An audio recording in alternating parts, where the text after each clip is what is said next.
اچھا، آپ کہہ رہے ہیں کہ جو پاکستان میں نئی لیجسلیشن ہو رہی ہے، قانون سازی ہو رہی ہے، تو پاکستانی ریاست کو میانمار یعنی کہ برما اور نارتھ کوریا جیسا ملک بنانے کی کوشش ہو رہی ہے؟ کوشش نہیں، بن گیا بن گیا آپ کا یہاں پہ بدقسمتی کے ساتھ 20 لاکھ لوگ پاکستان چھوڑ کے جا رہے ہیں.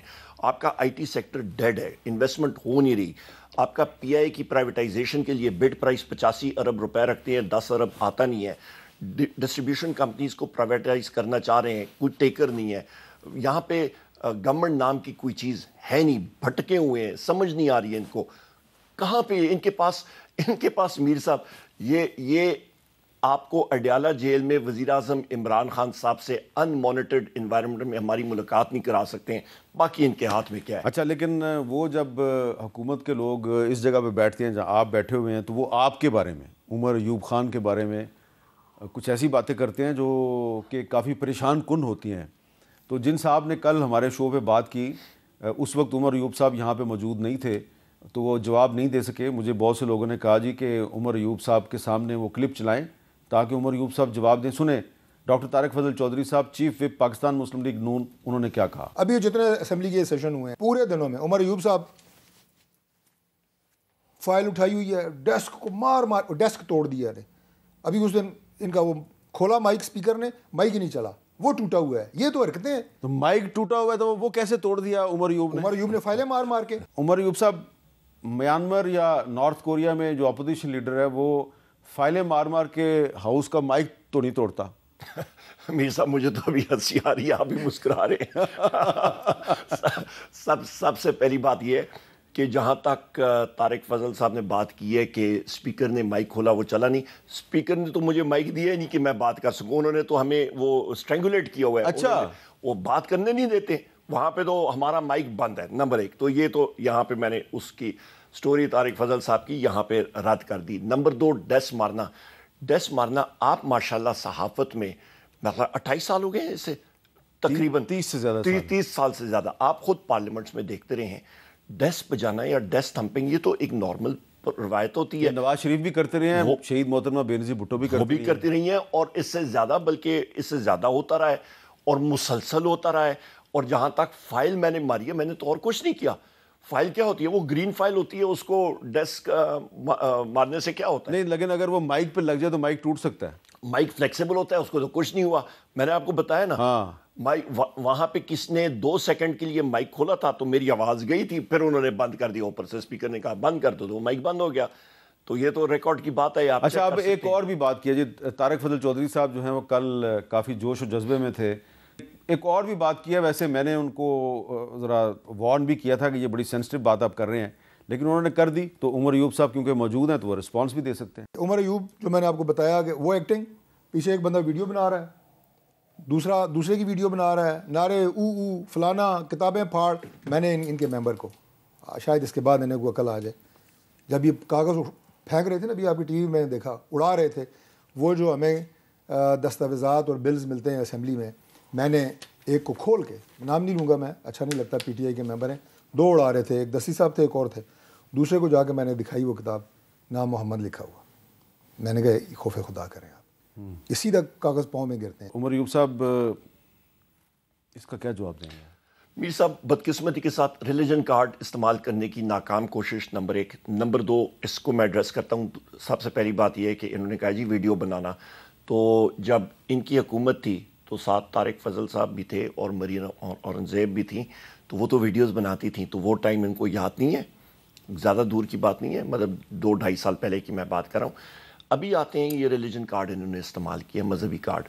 ان کو میرا خیال ہے کہ اپنے گریبان میں جھانکنا چاہیے، نمبر 1. نمبر 2، وہاں پہ کون سا ایسے دستاویزات ہوتے ہیں، کویشچن آرٹس کے، مطلب آپ کے بلز ہوتے ہیں، بلز کیا، آپ کے وہ پیمفلیٹس ہوتے ہیں، یا بزنس، آپ کا house business order of the day جو ہے وہ ہے، ایجنڈا جس کو آپ کہتے ہیں عام فہم زبان میں، وہ ہوتا ہے.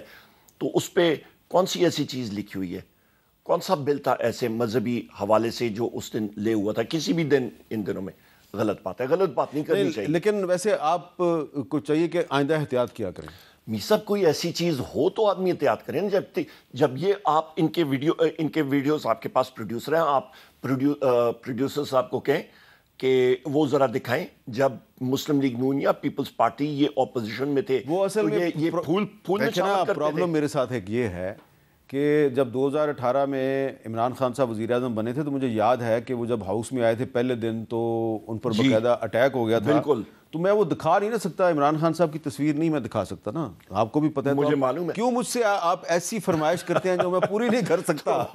تو میر صاحب, میں وزیر اعظم عمران خان صاحب لیڈر آف دا ہاؤس کی چیئر پہ بیٹھتے تھے, میں ان سے بالکل پیچھے میرے رائٹ پہ قاسم خان سوری صاحب بیٹھتے تھے, ساتھ چیف ویب عامر ڈوگر صاحب تھے, تیسری کرسی میری ہوتی تھی, میرے سامنے ہوا تھا. تو لہٰذا یہ چیزیں پھر ان کو یا دہانی کرائیں تو ان کو پھر تکلیف ہوتی ہے. سچ ہوتا ہے. اچھا, اب ایک اور بھی بات کی, ویسے تو طارق فضل چودھری صاحب نے بہت سی باتیں کی لیکن جو صرف عمر ایوب صاحب سے متعلق ہیں, بس ایک آخری بات اور. میں نے کہا جی اسمبلی کی لائیو کاروائی جو ہے نا یہ ٹیلی ویژن پہ نشر نہیں ہونی چاہیے. جب ایک ایم این اے کھڑا ہوتا ہے اور یہ کاروائی نشر نہیں ہو رہی ہوتی ٹی وی پہ تو وہ اس ایوان سے خطاب کر رہا ہوتا ہے, اسپیکر سے بات کر رہا ہوتا ہے. جب وہ لائیو چل رہی ہوتی ہے تو وہ قوم سے خطاب کر رہا ہوتا ہے. یہ جب کھڑے ہوتے ہیں عمر ایوب صاحب اور ان جیسے اور جو ہے وہ شہزادے, تو یہ قوم سے خطاب کر رہے ہوتے ہیں اور عمران خان صاحب کو سنا رہے ہوتے ہیں ادھر کہ جی جیل میں کہ سنیں میں نے کیا کیا ہے. تو وہ جیل میں ان کو آواز جاری ہوتی ہے. ابھی آپ دیکھیں, ابھی جو کیوں نہیں جاری ہوتی, وہ ٹی وی نہیں ہے عمران خان کے پاس. اچھا, اب وہ کہہ رہے ہیں جی عمران خان کے پاس پی ٹی وی آتا ہے, ٹی وی انہوں نے کہا تو پی ٹی وی آتا ہے, اور پی ٹی وی پہ آپ کی تقریر جو ہے وہ عمران خان صاحب وہاں پہ سن رہے ہوتے ہیں. میرا خیال ہے جی میر صاحب یہ مذاق خیز بات کرنے والی ہے. وزیر اعظم عمران خان صاحب کو ٹی وی جو ہے وہ لائیو دیکھنے نہیں دیتے ہیں, اور وہاں پہ کوئی کیبل نیٹ ورک تو لگا نہیں ہے. وہاں پہ آپ کی پی ٹی وی ٹرانسمیشن کے ذریعے چلتا ہے, اور وہاں پہ وہی جو تو پی ٹی وی پہ آپ کی تقریر ویسے جاتی ہے کہاں پہ جاتی ہے جی, ان کا سیپریٹ چینل ہے, وہ سیپریٹ چینل پہ وہ مطلب نشر ہوتا ہے. ریگولر ٹرانسمیشن ادھر کدھر دیکھنے دیتے ہیں وزیر اعظم عمران خان صاحب کو. اور تیسری چیز یہ کہ مجھے وزیر اعظم عمران خان صاحب نے میں رب کا شکر ادا کرتا ہوں, انہوں نے رب العزت نے عزت دی ہے, اس کے بعد وزیر اعظم عمران خان صاحب کا اور اپنی پارٹی کا. مجھے leader of the opposition nominate کیا, پرائم منسٹر کے لیے کنٹیسٹ کرنے کے لیے انہوں نے نامنیٹ کیا. تو مجھے تو اپنے کریڈینشل جو ہیں وہ وزیر اعظم عمران خان صاحب کو معلوم ہے, مجھے کم از کم پروف نہیں کرنے پڑتے بقول طارق فضل چودھری صاحب کے. الحمدللہ جو ہم لوگ پرفارم کرتے ہیں وہ ان کو معلوم ہوتا ہے, اور اللہ خیر صلاح پارٹی کے لیے. اب یہ بتائیں کہ اب جو وزیر اعظم صاحب نے آپ کو آفر کیا دوبارہ مذاکرات کی, تو میں نے سنا ہے کہ آپ کے کچھ ایم این ایز دوبارہ پریشر میں ہیں. محمد غوث صاحب کے بارے میں کل آپ نے بات بھی کی, اور بھی کچھ لوگوں کے بارے میں سن رہا ہوں. تو اگر ان پہ پریشر کم ہو جائے تو کیا اس کے بعد تحریک انصاف دوبارہ مذاکرات شروع کرنے پہ غور کر سکتی ہے؟ میر صاحب ہم پہ انہوں نے کیا پریشر نہیں کیا, گولیاں برسائیں, بیٹن چارج کیا, ہماری خواتین کو بال سے پکڑ کے انہوں نے گھسیٹا. عمر ڈار صاحب کی والدہ محترمہ رابعہ ڈار صاحب کو, عالیہ حمزہ صاحب کو, ان کی بچیوں کو, ساروں کو, آپ جتنی خواتین دیکھ لیں, بشرا بی بی صاحبہ کو جیل میں رکھا, وزیر اعظم عمران خان صاحب کی ہمشیرگان کو ان کو جیل میں رکھا. کیا کچھ ہم نے نہیں سہا, اور اس کے باوجود ان کا کیا خیال ہے کہ یہ پریشر بڑھا کے تو ہمیں یہ گوڈی ٹیکنے پہ مجبور ہیں؟ ایسے نہیں. ہم لوگ آئین اور قانون کی بالادستی کے لیے یہ جہاد لڑ رہے ہیں. بہت سمپل چیز ہے. باقی جو کل مطلب زندگی کا کیا پتہ لگتا ہے, زندگی کا کوئی اعتبار نہیں. جئیں گے تو انشاءاللہ تعالی عزت کے ساتھ.